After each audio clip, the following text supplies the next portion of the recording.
చిత్తూరు జిల్లాలో doctor BR Ambedkar విగ్రహానికి నిప్పు పెట్టిన ఘటనపై తెలుగుదేశం పార్టీ నాయకులు కడపలో ఆగ్రహం వ్యక్తం చేశారు.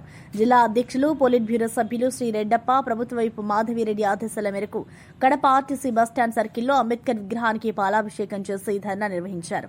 చిత్తూరు ఘటనపై పోలీసుల విచారణలో విగ్రహానికి నిప్పు పెట్టింది వైసీపీ సర్పంచ్ గోవిందయ్య అని బయటపడిందని వారు పేర్కొన్నారు. సొంత మన మాజీ డిప్యూటీ సీఎం నారాయణ స్వామి అనుచరుడు ఏదైతే గోవిందయ్య సర్పంచ్గా ఉన్నాడో అతను చేసిన కార్యక్రమమే నిదర్శనం అని చెప్పి నేను తెలియజేసుకుంటున్నా. అలాగే గతంలో ఎవరైతే జగన్మోహన్ రెడ్డి గవర్నమెంట్లో డిప్యూటీ సీఎంగా పనిచేసినారో వాళ్ళందరికీ ఒక మెంటల్ ఏమో తయారైనట్టుంది. ఏదైతే నారాయణ స్వామి గారు ఈ గోవిందయ్యను పెట్టుకొని ఇట్లా చేయడము, తర్వాత రీసెంట్గా చూసాం మన డిప్యూటీ సీఎం గారు మన కడపలో ఉన్నాడు ఒక ఆయన అంజద్ బాషా, ఆయన కూడా ఆయన అనుచరుడు మహిళల మీద పెడితే అతన్ని ప్రోత్సహిస్తూ ఒక స్టేట్మెంట్ ఇస్తాడు. వీళ్ళందరికీ డిప్యూటీ సీఎంలందరికీ ఒక మెంటల్ ఎక్కిందేమో అని మేము అనుకుంటున్నాము.